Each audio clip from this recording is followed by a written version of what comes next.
ti di te lo me no no. Ti di de lo me no no. Tava go. Di te lo me no. Ah, il vient retravailler sur la mâchoire aussi. Mâchoire.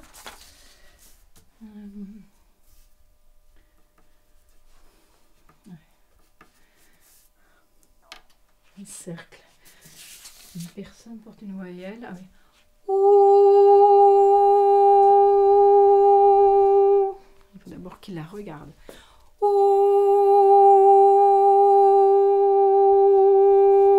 Elle prend la même voyelle. Et arrivée là, elle change au milieu. J'ai toujours chanté, quoi.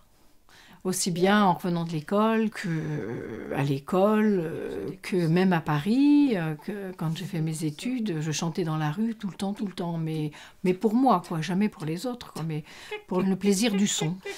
Et quand j'ai commencé à éveiller la musique, j'ai donné plus des cours de piano parce que c'était ma formation. Et après, ben voilà, le chant, ça s'est fait naturellement au fur et à mesure des années, quoi. Hein. J'ai commencé donc le piano, la flûte à bec. Après, j'ai commencé à prendre une chorale et l'éveil musical avec les enfants. Donc là, déjà, je chantais beaucoup. Et puis après, l'éveil musical avec les tout petits, avec les parents et les bébés. Et puis donc, c'est là, je crois, que le chant a pris vraiment toute son importance, quoi. Le chant permet de tisser des liens et de souder des gens et de créer du... Comment on appelle ça? Je sais pas, enfin, un ensemble, quoi.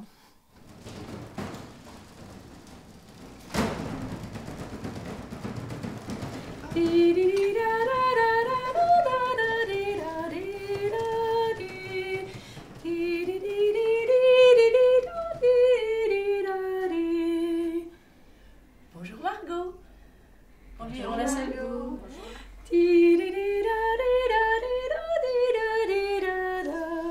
Bonjour Adèle. Bonjour Adèle. Bonjour Maëlle. Bonjour Maëlle. Enseigner à chanter.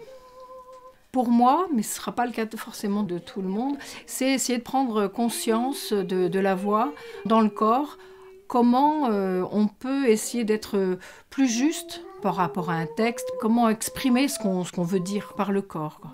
Et essayer de prendre conscience de notre posture, la façon dont on s'adresse à la personne, et ça va influer sur la voix. C'est un petit bonhomme, petit, il est tout petit, que quand on souffle dessus, il disparaît. Mais il revient. C'est un petit bonhomme, petit. Ah si, je crois, hein, tout le monde peut chanter. Si. Bah, de toute façon, tout le monde chante, tous les bébés chantent, gazouillent. La première chose, c'est le cri, on a tous ce chant en nous. Après, ce chant a pu être terni par justement l'environnement. Des gens qui disent, ben voilà, tu chantes faux, arrête, tais-toi. Et moi, j'en ai rencontré plein, et plein de gens avec des institutrices, enfin à l'époque où j'intervenais dans les écoles, qui n'osaient pas chanter parce qu'on leur avait dit de se taire. Mais non, je leur disais, ben tant pis, chantez avec votre voix grave, mais chantez. Parce que quand on chante, on n'a pas du tout le même... on n'a pas du tout la même posture, on n'a même pas du tout le même échange que quand on parle, quoi. Et de ce fait, on transmet autre chose. Il y a, je sais pas, comme des ondes qui sont bénéfiques. Et puis, ben, si la personne chante avec une voix grave, eh bien, l'enfant, il va développer son grave. Et l'année d'après, il rencontrera une personne qui chante plus aiguë. Il développera ses aigus et il développera tout le panel de sa voix.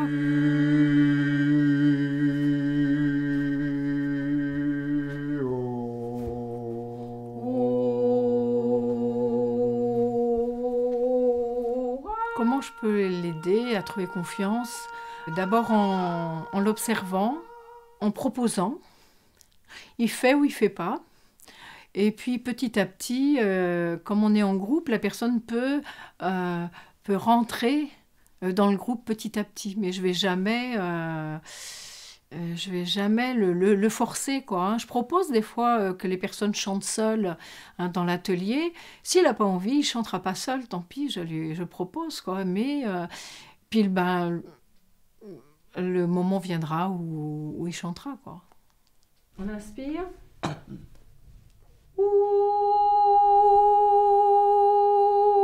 je garde la côte ouverte, je vide le ventre, je reprends de l'air. Ouh, je reprends une fois sans vider le haut. Voilà, sans affaisser. On fait que l'abdominal. Ouais.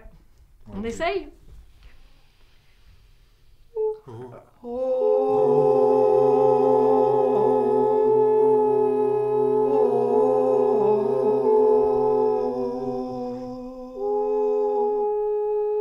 En fait, je vois et j'entends.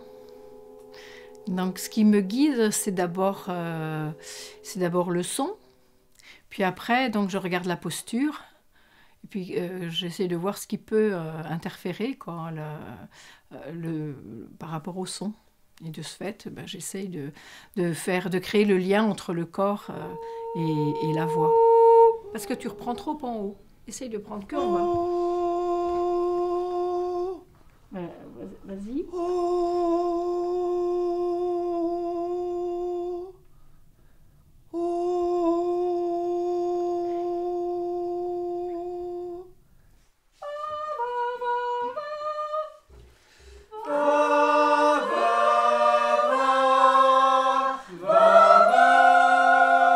Oui, essayez.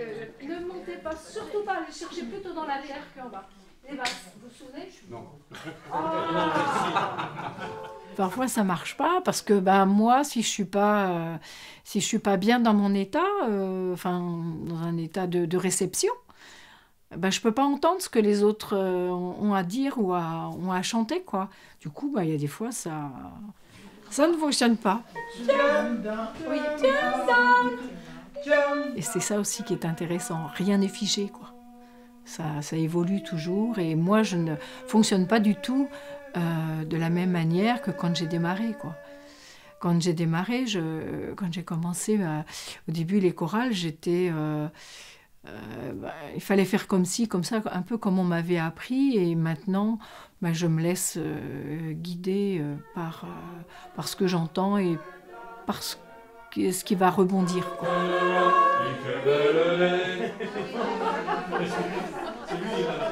C'est lui, madame.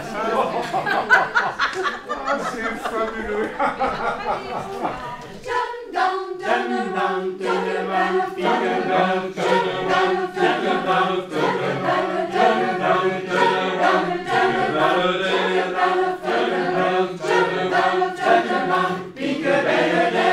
Et puis parfois, moi, je peux avoir une idée sur un chant et en fait, le groupe me transmet autre chose et du coup, ça évolue aussi dans vers une autre voie, quoi. Et ça, je trouve ça intéressant.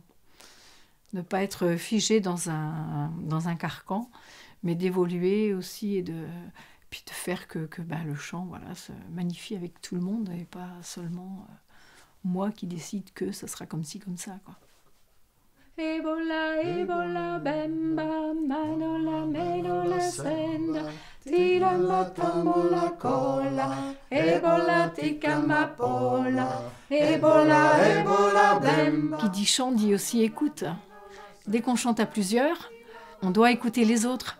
Sinon, ça ne fonctionne pas, quoi. Parce que du coup, qui dit écoute, dit aussi attention aux autres et je trouve que c'est important à notre époque où on a des super moyens de communication. Et puis en fait, ces moyens, je trouve qu'on a du mal à communiquer, quoi. Or, sans appareil, sans rien, je crois qu'on peut davantage communiquer par le chant, même a cappella et tout, en s'écoutant, même sans se regarder, mais en ayant une oreille attentive aux autres, quoi. Il ne chantera plus mon merle, il ne chantera plus. Il ne chantera plus mon merle, il ne chantera plus. Quelqu'un essaye? Viens, viens, viens, moi, mon merle est foutu, y a bien un mois, mon merle est foutu, y a bien. Et puis de me retrouver dans une communauté qui chante, quoi, et moi ça me convient bien, quoi, hein, parce que le fait que tout le monde s'exprime d'une seule voix, avec des voix parfois différentes, mais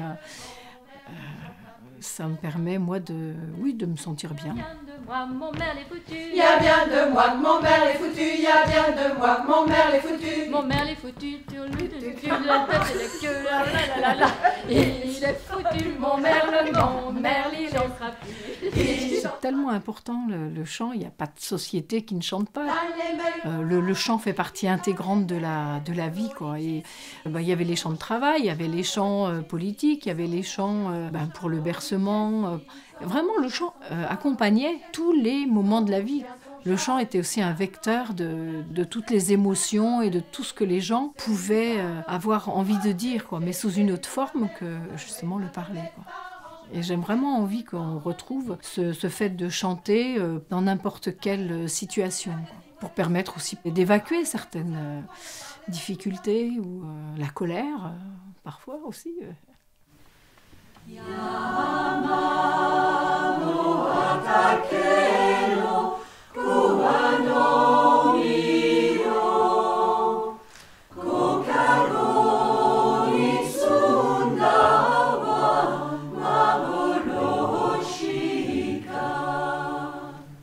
Le côté enseignement, animation, c'est pas vraiment la chose que j'aurais eu envie de faire au départ, mais ça s'est avéré que c'était ça. Ça s'est fait naturellement. J'ai jamais eu une direction de carrière.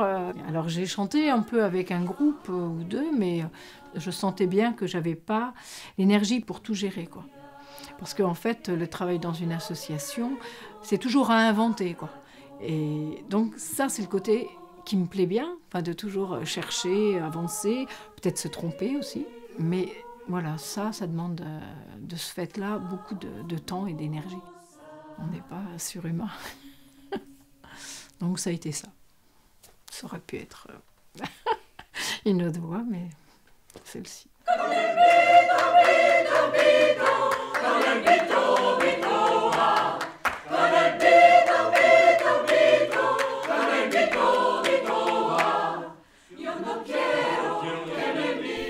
Donc tu crois que tu n'arrêteras jamais de chanter en fait? Non, jamais.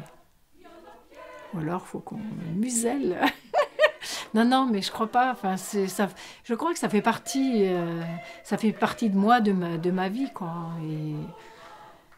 Et si je peux plus chanter, je crois que je serais triste. Je serais malheureuse. Autant que j'aime bien marcher, cultiver mon jardin et tout, mais je crois qu'à un moment donné, j'aurais besoin de retrouver le chant.